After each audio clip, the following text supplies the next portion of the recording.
नमः संस्कृताय विद्यार्थियों, नमः संस्कृताय। आज हम अपनी एक विशेष कक्षा में जहाँ लगभग हम संज्ञा शब्दों का आज समापन कर रहे हैं, उन्हीं संज्ञा शब्दों की जो अंतिम कड़ी है वो हम ले रहे हैं एक विशेष शब्द जो हमारे बार बार पाठ्यक्रम में काम आने वाली चीज़ है। अब रही बात ऐसी कि संज्ञा शब्द में हमने इतने संज्ञा शब्द हैं जिनमें से हमने कुछ संज्ञा शब्दों को लिया है, तो हमने केवल अपनी कक्षाओं में उन्हीं संज्ञा शब्दों को लिया है कि जो हमारी पाठ्य पुस्तक के अंदर बार बार रिपीट होते हैं, या जब हम कोई चैप्टर पढ़ते हैं या कोई ग्रामर का टॉपिक पढ़ते हैं तो वो संज्ञा शब्द हमारे सामने बार बार में आते हैं। अब संज्ञा शब्द इतने ज़्यादा हैं, अनेक प्रकार के हैं। अब अकारांत शब्द, अकारांत शब्दों में बहुत प्रकार के शब्द होते हैं, लेकिन एक अकारांत शब्द याद करने से हमें पूरे अकारांत शब्द याद होते हैं, वो चिंता वाली बात नहीं है। एक अकारांत शब्द याद करने से, मान लो कि हमने रमा शब्द याद कर लिया, तो रमा शब्द के बाद में हमें लता शब्द, कक्षा शब्द, कन्या शब्द, बालिका शब्द, जितने भी अकारांत स्त्रीलिंग शब्द हैं उन्हें बार बार में याद करने में कोई दिक्कत नहीं होगी। फिर हमने इकारांत के अंदर पढ़ा, तो इकारांत हर्ष के अंदर पढ़ा, हमने कवि शब्द पढ़ा। जब कवि शब्द पढ़ लिया तो रवि शब्द पढ़ने की आवश्यकता नहीं होगी। रवि के बाद के अंदर और शशि शब्द हैं, शशि पुल्लिंग शब्द होता है, शशि स्त्रीलिंग नहीं समझना है। इसी प्रकार स्त्रीलिंग में हम आए तो गति शब्द है, मति शब्द है, तो हमें एक एक शब्द इनके याद कर लेना चाहिए। मात्र एक शब्द याद करने से हमें पूरा इकारांत शब्द जो स्त्रीलिंग वाला है वो पोर्शन पूरा याद हो जाएगा। अगर हम शब्द रूप में याद कर रहे हैं, मान लीजिए कवि, तो जितने पुल्लिंग शब्द है कवि के तो वो हमें याद हो जाएंगे। तो मतलब तात्पर्य यह है कि कहने का मतलब एक अगर हम शब्द रूप जिस प्रकार अकारांत याद कर लिया तो अकारांत जितने भी शब्द हैं पुल्लिंग वाले वो कंप्लीट हमें याद हो जाएंगे। तो इतना हमें लेना नहीं है चीज़। और दूसरी चीज़, अब हम आज जो अंतिम शब्द हैं वो अंतिम शब्द के अंदर लेते हैं हम राजन शब्द। राजन शब्द में लास्ट पे अगर हम देखें, राजन शब्द को अगर हम लिखे ढंग से, तो राजन शब्द की अंतिम मात्रा देखिए आप, मैं लिख रहा हूँ राजन शब्द। अब देखिए आप राजन शब्द है कौन सा। राजन शब्द के अंत के अंदर कौन आ रहा है? न आ रहा है। राजन के अंत में कौन आ रहा है? न आ रहा है। तो इसका मतलब ये नकारांत शब्द हो गया।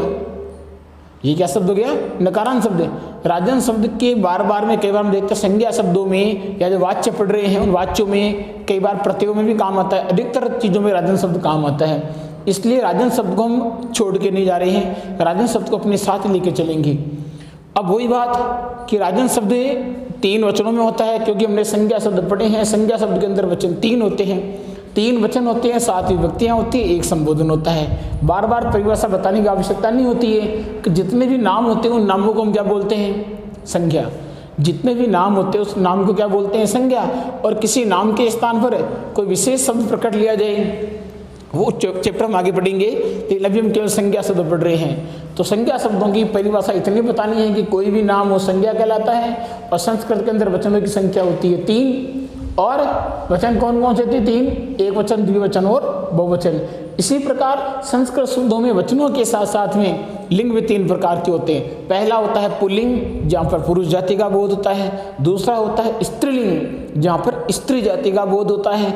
और तीसरा शब्द रूप हमारे जो होता है, जो शब्द होता है वो होता है नपुंसकलिंग, अर्थात जिन शब्दों से में न तो पुरुष जाति का बोध होता है न स्त्री जाति का बोध होता है, ऐसे शब्दों को हम नपुंसकलिंग कहते हैं। आज हमारा शब्द है राजन, और राजन शब्द कौन सा है? नकारांत। अब इसके अंदर देखिए आप, लास्ट में ए की मात्रा नहीं बची है, लास्ट में आ की मात्रा भी नहीं बची है। जो अंतिम वर्ण है ही न, और न भी कौन सा है? हलंत।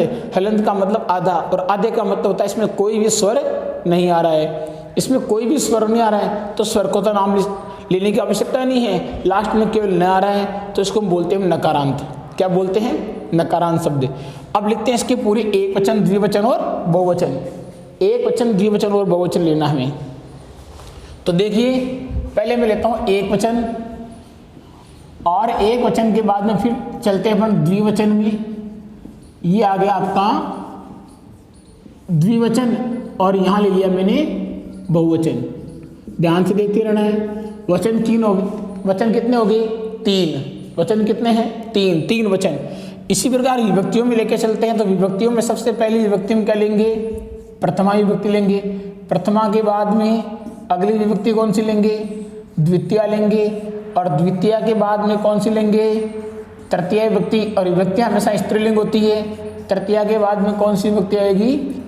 चतुर्थी। चतुर्थी के बाद में हम लेंगे पंचमी, और पंचमी के बाद लेंगे हम षष्ठी, और षष्ठी के बाद में सप्तमी, और सप्तमी के बाद में लेंगे हम क्या, संबोधन। सप्तमी के बाद हम क्या लेंगे, संबोधन। ये हमने संबोधन ले लिया। अब ये प्रथमा, द्वितीय, तृतीय, चतुर्थी, पंचमी, षष्ठी, सप्तमी और संबोधन। और विभक्तियाँ कितनी बताई मैंने आपको, कभी विभक्तियाँ कितनी होती है, विभक्तियाँ मात्र और मात्र कितनी बताएंगे, 7 विभक्तियाँ होती हैं। और 7 विभक्तियों के बाद में एक लास्ट में जो 8वीं विभक्ति कभी नहीं होती है, 8वां कौन होता है, संबोधन। 8वां कौन होता है, संबोधन। ध्यान रखना है, वचन 3 ही होते हैं। कौन कौन से, एक वचन, द्विवचन और बहुवचन। और विभक्तियाँ कितनी होती है, 7 होती है। प्रथमा, द्वितीय, तृतीय, चतुर्थी, पंचमी, षष्ठी और सप्तमी तथा संबोधन। 8वीं कभी विभक्ति नहीं होती है। याद करने का तरीका, जैसे हमने राम शब्द बताया था, पहले आपको एक वचन, द्विवचन, प्रथमा, द्वितीय, तृतीय, चतुर्थी, पंचमी, षष्ठी, संबोधन, फिर हमें संबोधन से वापस लेना है। संबोधन के बाद में सप्तमी लेनी है, सप्तमी के बाद में कौन सी लेने में, षष्ठी लेनी है, षष्ठी के बाद में पंचमी लेनी है, पंचमी के बाद चतुर्थी, चतुर्थी के बाद तृतीया, तृतीया के बाद द्वितीय और प्रथमा। अब देखते हैं राजन शब्द। राजन शब्द के पहले हम पूरे क्या लेते हैं, पूरे एक वचन लेते हैं। तो पूरे एक वचन में हमने पहले क्या लिया, देखो आप, पहले राजन शब्द में कोई अंतर नहीं है, केवल क्या आएगा, देखो राजा। राजा शब्द की प्रथम व्यक्ति में कौन आ गया, राजा, और राजा शब्द की द्वितीय व्यक्ति में कौन आएगा, देखो राजानम। पहले में कौन आ गया, राजा, दूसरे में कौन आ जाएगा, राजानम। क्योंकि राजा शब्द के अनुसार और दूसरा शब्द नहीं बनेगा, इसलिए में राजा शब्द को ध्यान से देखना है। राजा अपने आप में एक शब्द है, अकेला शब्द है, ज़्यादा शब्द नहीं आने वाले हैं। तृतीय विभक्ति में देखते हैं तो देखो क्या लेना में, राज्ञा। क्या लेना में, राज्ञा। जब हम वाच्य पढ़ते हैं, तो उस वाच्य में एक नियम होता है, जब हम कर्तृवाच्य का कर्मवाच्य या भाववाच्य बनाते हैं तो कर्ता को हम प्रथमा विभक्ति से में तृतीय विभक्ति में लेके आते हैं। तो आप प्रथमा विभक्ति में कौन होगा, राजा होगा। उस राजा का हमें क्या बनाना, तृतीय विभक्ति बनाना है। अब विभक्ति याद नहीं है, हम राजा को तृतीय विभक्ति बनाने जा रहे हैं, और तृतीय विभक्ति हम बना रहे हैं राघेण, क्योंकि हमने राम शब्द पढ़ा है। तो राम शब्द लगभग सही कईयों को आ जाता है, क्योंकि राम शब्द शुरू में राम शब्द ही पढ़ना होता है, तो उसे बच्चे बहुत ज़्यादा याद कर लेते हैं। बाकी सब राम की तरह बनाना स्टार्ट कर देते हैं, उनको बोलते हैं गुरु शब्द, तो गुरु को भी राम की तरह बना देते हो। पहला बना देते हैं गुरु है, दूसरा बनाते हैं गुरु, तीसरा बनाते हैं गुरेण, क्योंकि राम से बोलते रामायण बोलते हैं, तो गुरु से गुरेण, कवि से कवेण, मति से मतेण, लता से लतेण। जबकि राम अलग है, लता अलग है, गुरु अलग है, कवि अलग है, सब अलग अलग है। राजा शब्द अपने आप में अलग है। राजा शब्द की प्रथमा क्या बनेगी, राजा, तो राजा शब्द की तृतीया क्या होगी, राज्ञा। विशेष ध्यान देना चीज़ हमें, विभक्ति कहाँ कहाँ काम आएगी। जब एक एक टॉपिक हम शुरू करेंगे व्याकरण का है, तब बीच बीच में शब्द रूप निकल के आएंगे, वहाँ पर हम शब्द रूप नहीं पढ़ सकते फिर, इसीलिए शब्द रूपों का चैप्टर पहले ले लिया गया है। चतुर्थी विभक्ति में आते हैं, चतुर्थी विभक्ति में क्या होगी, राज्ञी। अब साथ ये सही है कि राजा शब्द की हमने तृतीय राज्ञी, हमने वाच्य परिवर्तन भी बनाया। अभी राज्ञी काम क्या कहाँ आएगा, अरे जब हम कारक पढ़ेंगे, जब हम कारक पढ़ेंगे तो कारक के अंदर पढ़ेंगे में एक चीज़ कि देने के योग में चतुर्थी विभक्ति आती है। जब कारक पढ़ेंगे तो चतुर्थ जो कारक आएगा, अपना संप्रदान कारक आएगा, वहाँ पर चतुर्थ विभक्ति का प्रयोग होता है दा धातु के योग में या नवह के योग में, तो वहाँ पर हम चतुर्थ विभक्ति कहाँ से लेके आएंगे, तो ये हमें विशेष ध्यान रख लेना है। पंचमी विभक्ति में क्या आ गया, देखो आप, पंचमी विभक्ति षष्ठी विभक्ति एक ही होती है दोनों। पंचमी में क्या आ गया, राज्ञ है, और षष्ठी में क्या आ गया, राज्ञ है, दोनों एक ही चीज़ है। पंचमी और षष्ठी अभी तक बराबर होती आई है, पंचमी में राज्ञ। अब आता है सप्तमी विभक्ति। सप्तमी विभक्ति में 2 पद होते हैं, एक तो होता है राजनी। सप्तमी विभक्ति में जिस बार हमने मति से पढ़ा था, मति के अंदर 2-2 हो रहे थे, मति में तो चतुर्थी से 2-2 हो रहे थे, लेकिन राजा शब्द में सप्तमी में आकर के 2-2 हो गए। वो सप्तमी आके 2-2 कौन कौन से हुए, देखिए आप, हमने एक तो यहाँ पर क्या लिया, राज्ञी। देखो राज्ञी, यहाँ घी छोटी है, बड़ी होती तो स्त्रीलिंग हो जाता, राज्ञी में घी और राजनी, ये 2 आएंगे इसमें। एक तो क्या आएगा राज्ञी, और दूसरा क्या आएगा इसमें, राजनी। देखिए आप, राजा शब्द में एक वचन में क्या आ रहा है, राज्ञी, एक वचन में क्या आ रहा है, राज्ञी, और सप्तमी एक वचन में क्या आ रहा है, राजनी। मतलब इसके डबल बनेंगे, इसके डबल हमें ध्यान रखना है। राजा शब्द के लिए हमें या हमने क्या ले लिया, इसका राज्ञी ले लिया, मात्रा कौन सी है, छोटी, ध्यान रखना में। अगर बड़ी राज्ञी कर देंगे तो रानी हो जाएगा, उसका मतलब तो फिर जो राजा का विलोम होता है राज्ञी, उसमें डिप प्रत्यय लगता है, और राजा शब्द में डी प्रत्यय लगाने से राज्ञी बनता है, ये ध्यान रखना विशेष। और ये हो गया क्या, राजनी। अब आता है संबोधन। संबोधन के लिए हम काम में लेते हैं तो क्या आएगा, हे राजन। संबोधन के लिए क्या आएगा, हे राजन, और न के लगाएंगे हलंत। अब देखिए आप, है कि नहीं सरल बिल्कुल ही। राजा शब्द, बिल्कुल राजा शब्द का एक वचन हमने पढ़ा है। एक वचन में प्रथमा में क्या आएगा, राजा। द्वितीय में क्या आएगा, राजानम। तृतीय में क्या आएगा, राज्ञा। चतुर्थी में क्या आएगा, राज्ञी। पंचमी में राज्ञ है। षष्ठी में राज्ञ है। सप्तमी में दो आते हैं, राज्ञी और राजनी। और संबोधन में आता है हे राजन। इतना सरल। फिर हम संबोधन से याद करो, संबोधन में क्या आएगा, हे राजन।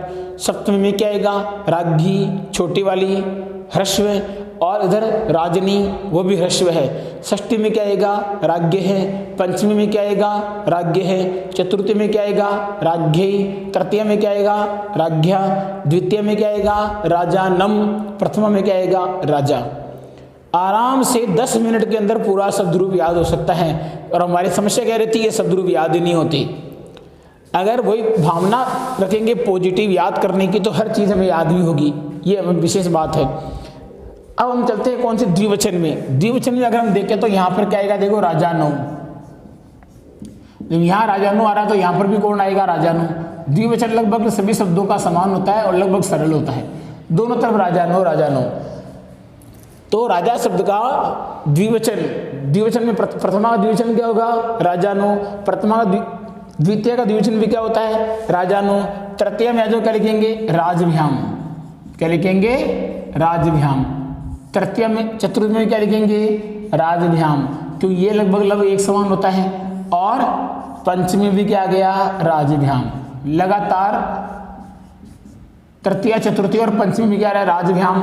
हलंत केवल लास्ट में मैम पे लगा हुआ है। अब आता है षष्ठी द्विवचन और सप्तमी द्विवचन, दोनों एक होते हैं। षष्ठी द्विवचन और सप्तमी द्विवचन एक होता है और दोनों जगह पर क्या आएगा, राज्ञौ। क्या रहा है, राज्ञौ, विसर्ग भी लगाना में, और यहाँ पर भी क्या लगाएंगे, राज्ञौ, और यहाँ भी क्या लगाना है, विसर्ग लगाना है। और द्विवचन में क्या रहा है, राजानो। संबोधन द्विवचन में क्या आएगा, राजानो, जो प्रथमा द्विवचन में आ रहा है। ये देखिए, ये हो गया द्विवचन, बिल्कुल सरल द्विवचन। बहुवचन ले लेते हैं। बहुवचन में यहाँ पर क्या आएगा, राजान है। राजा शब्द का बहुवचन क्या हो रहा है, राजान है, ये प्रथमा बहुवचन है। द्वितीय बहुवचन में अगर हम लेंगे तो ध्यान रखना, द्विवचन मिलता जुलता रूप है बिल्कुल इसका, राज्ञ है, राज्ञ वाला रूप यहाँ आ गया। तृतीय बहुवचन में अगर हम लेते हैं तो होता है राज भी है। तृतीय बहुवचन में क्या आएगा, राज भी है। राज भी है का हमें लेना है, यहाँ पर मात्रा कौन सी आएगी, छोटी। ये लो जी, राज भी है, इसे राज भी है, क्या रहा है, राज भी है। और यहाँ पर भी क्या रहा है, राज भी है। दोनों जगह चतुर्थी और पंचमी दोनों जगह में क्या रहा है, राज भी है, राज भी है। तृतीय में राज भी है, चतुर्थी में राज भी है, पंचमी में भी राज भी है। हमने यहाँ से लिया राजा ने है, फिर यहाँ हो गया राज्ञ है, यहाँ हो गया राज भी है, यहाँ पर क्या हो गया, राज भी है, यहाँ पर क्या हो गया, राज्य भी है। अब आता षष्ठी बहुवचन, जहाँ पर हम संबंध कारक में चलते हैं, वहाँ आता राज्ञाम। वहाँ पर क्या आता है, राज्ञाम। और सप्तमी, बिल्कुल सप्तमी में चलता है हम राजसु, राजाओं में राजसु। और संबोधन में आ गया प्रथमा वाला बहुवचन, राजा ने है। ये लो जी, देखिए आप, ये शब्द रूप।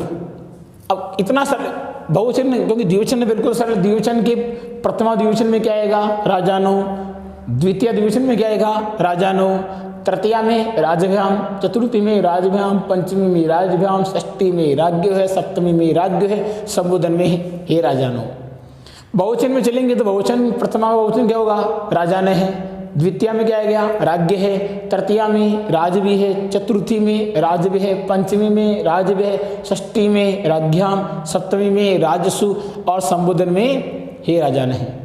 राजा शब्द नहीं है, उसका नाम है राजन शब्द। अब हम पूछे कई बार होता है कि बताइए राज्ञ शब्द का मूल संज्ञा शब्द कौन सा है, तो हम कहेंगे राजा, गलत है। राज्ञ शब्द का जो मूल संज्ञा शब्द है वो होता है राजन। विशेष ध्यान रखने की फिर बता रहा हूँ मैं, कई बार परीक्षा के अंदर भी पूछा जाता है, प्रतियोगी परीक्षा के अंदर पूछते हैं कि राज्ञाम जो शब्द रूप है उसका मूल संज्ञा शब्द क्या है, ऑप्शन पे अलग अलग होते हैं, तो वहाँ पर हमें एक ही लेना है राजन।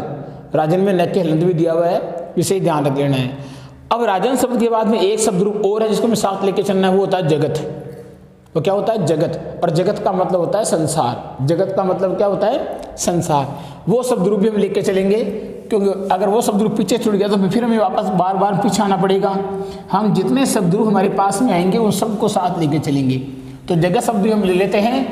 जगत शब्द बिल्कुल ही ईजी है, बिल्कुल सरल है, राजा की तरह ही है बिल्कुल। और वो भी अपने आप में, हाँ एक चीज़ और, जगत शब्द कई प्रत्ययों में काम आएगा। जब हम कई बार प्रत्यय पढ़ेंगे, शत्र प्रत्यय पढ़ेंगे, सानस प्रत्यय पढ़ेंगे, अनियर प्रत्यय पढ़ेंगे, तबियत प्रत्यय पढ़ेंगे, तो उन सभी प्रत्ययों में शब्द रूप ही आने वाले हैं। अब बताइए, अगर हम प्रत्ययों का टॉपिक शुरू करेंगे और वहाँ पर शब्द रूप, भाई हमने ले लिया तबियत प्रत्यय हैं, तो ये पुल्लिंग में इसके समान बनेगा, स्त्रीलिंग में इसके समान, तो वहाँ पर पुल्लिंग के अंदर राम के समान, स्त्रीलिंग में रमा के समान। अब प्रत्यय जब चलेंगे तो वापस राम शब्द में थोड़ी आएंगे। फिर हम शत्रु प्रत्यय पढ़ रहे हैं, और शत्रु प्रत्यय में आएगा, शत्रु प्रत्यय के जो पुल्लिंग के रूप होते हैं वो जगत के समान चलते हैं या भगवत के समान चलते हैं, भगवत के समान चलते हैं। वहाँ पर जब हम शत्रु प्रत्यय पढ़ेंगे तो शत्रु प्रत्यय के अंदर पढ़ेंगे कि शत्रु प्रत्यय के पुल्लिंग के रूप, शत्रु प्रत्यय के पुल्लिंग के रूप कैसे चलेंगे? भगवत के समान। नपुंसकलिंग जगत के समान। तो जब भगवत के समान वहाँ बोल रहे हैं भगवत के समान, तो क्या भगवत शब्द दोबारा थोड़ी आएंगे? हम भगवत शब्द को साथ लेके चलेंगे। अभी वो सर्वनाम शब्दों में आएगा, अभी हम संज्ञा शब्द पढ़ रहे हैं। इसी प्रकार जो शब्द रूप है ये प्रत्ययों के अलावा और भी कई व्याकरण टॉपिक में काम आएगा, इसलिए विशेष ध्यान रख लेना है। जगत शब्द, जगत शब्द की प्रथमा लिखते हैं तो अब जगत शब्द नपुंसकलिंग भी है, ये भी ध्यान रखना है। जगत शब्द तकारांत है और तकारांत के साथ साथ में क्या है? नपुंसकलिंग। मैं लिख देता हूँ जगत, ज ग और तक हलंत। और जगत शब्द क्या है? तकारांत, और तकारांत भी कौन सा है? नपुंसकलिंग। जगत शब्द में तकारांत और तकारांत के साथ साथ नपुंसकलिंग का रूप भी है। पहले लेते हैं प्रथमा। प्रथमा में देखो बिल्कुल ही सरल रूप है ये, जगत, और दूसरी भी क्या हो गई? जगत, क्योंकि नपुंसकलिंग है। और नपुंसकलिंग में प्रथमा द्वितीय एक होती है। प्रथमा क्या होगी? जगत, द्वितीय भी क्या होगी? जगत, तृतीया में क्या आएगा? जगता, संसार के द्वारा जगता। तृतीया में क्या आ गया? जगता। चतुर्थी में ले लो जगते, चतुर्थी में क्या आएगा? जगते। पंचमी षष्ठी हमेशा लगभग शब्द रूपों में एक चलती है, ये हो गया जगत है, और षष्ठी में भी हो गया जगत है। बताओ कहाँ कठिन वाली बात है? सप्तमी में इसमें एक ही होता है जगती, ती की मात्रा छोटी, और संबोधन में हे जगत। संबोधन में क्या हो गया? वापस देखिए, हे जगत तक के हलंत। ये लो जी। अब बताओ इसमें क्या हार्ड बात है? कोई कठिन बात नहीं है। प्रथमा में हो गया जगत, द्वितीय में हो गया जगत, तृतीया में हो गया जगता, चतुर्थी में आ गया जगते, पंचमी में जगत है, षष्ठी में जगत है, सप्तमी में जगती, और संबोधन में हे जगत। द्विवचन में चलो, द्विवचन में अगर आते हैं तो मात्रा विभक्ति कौन सी बड़ी? क्या आएगा? जगती। और द्वितीय में भी क्या आ रहा है? जगती। और तृतीया में होता है जगद्भ्याम। यहाँ पर ध्यान रखना है, द के हलंत है, आदाब है, और या और म के भी हलंत, जगद्भ्याम। सेम प्रोसेस चतुर्थी में, जो पंचमी भी चलेगा, तृतीया में रहेगा। तृतीया, चतुर्थी और पंचमी तीनों में क्या रहा है? जगद्भ्याम। द के हलंत के साथ साथ लेना है। ये लो जी, तृतीया, चतुर्थी और पंचमी में क्या हो गया? जगद्भ्याम, जगद्भ्याम, जगद्भ्याम। और षष्ठी और सप्तमी में आ गया क्या? जगतो है, और इसमें भी क्या हो गया? बोलो, जगतो है। दोनों में एक आ गया, जगतो है, जगतो है। संबोधन में वही लेना है जो प्रथमा में है। क्या लेना है? हे जगती। बताइए जी,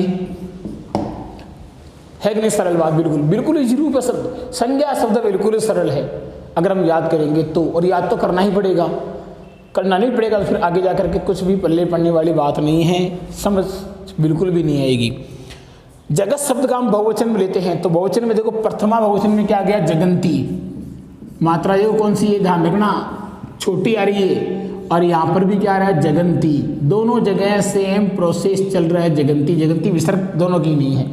प्रथमा विभक्ति में क्या आ गया? जगंती। द्वितीय में क्या आ गया? जगंती। तृतीया का रूप जय गय। आगे देखो, द की हलंत है, भ की मात्रा हर्षवारी, जगद भी है, ये हो गया जगद भी है। यहाँ पर भी द के हलंत आ रहा है, आधा भ भी आ रहा है, और ये भी आ रहा है। सेम प्रोसेस इसमें चलेगा, किसमें? जगद वह, दोनों में एक ही चीज। षष्ठी में आ जाओ, क्या हो गया, जगताम, और संबोधन में क्या हो गया, जगत्सु। देखो सब षष्ठी में क्या हो जाएगा, जगताम, जगताम के बाद में संबोधन में क्या हो गया, जगत्सु, क्या हो गया, जगत्सु। ये बिंदी नहीं यहाँ पर, जगत्सु। और संबोधन में हे जगंती जो प्रथमा में दिया हुआ है। बताइए है कि नहीं सरल चीज, इतना इजी रूप दे रखा है, बिल्कुल याद करने का प्रोसेस तुरंत। जब बोले जगत शब्द की षष्ठी विभक्ति बोलिए, तो जगत शब्द की षष्ठी विभक्ति बोलते ही हमें पूरा शब्द रूप नहीं बोलना है, तुरंत आना है जगत है पे आना है। षष्ठी में जगत है, सप्तमी में जगती, तृतीया में जगता, चतुर्थी में जगते, द्वितीया में जगत। इस शब्द रूप ऐसे याद होते हैं और याद करना ही ऐसे ही पड़ेगा, इन शब्द रूपों को याद करना ही ऐसे पड़ेगा, ये हमें विशेष ध्यान रखना है। तो इस प्रकार आज अपने दो संज्ञा शब्द थे, एक तो था राजन, दूसरा था जगत। इसी टॉपिक के साथ आज हम संज्ञा शब्द यहाँ समाप्त करते हैं। अगली जो हमें कक्षा आएगी वो सर्वनाम शब्दों के बारे में आएगी। सर्वनाम शब्द ज़्यादा नहीं हैं, सर्वनाम शब्द गिनती के होते हैं जिनकी संख्या निश्चित होती है, लेकिन सर्वनाम संज्ञा शब्द ये बहुत अनंत है। लेकिन जो काम आने वाले संज्ञा शब्द थे वो लगभग हमने करवा दिए हैं, और ये सब बीच में आएगा नहीं, आएगा तो फिर उस टॉपिक में विशेष मात्रा का वो शब्द आएगा जो ज़्यादा नहीं आने वाला है। इसके बाद की जो क्लास होगी वो सर्वनाम शब्दों की होगी, और आज की क्लास यही समाप्त होती है। नमः संस्कृताय मित्रों, नमः संस्कृताय।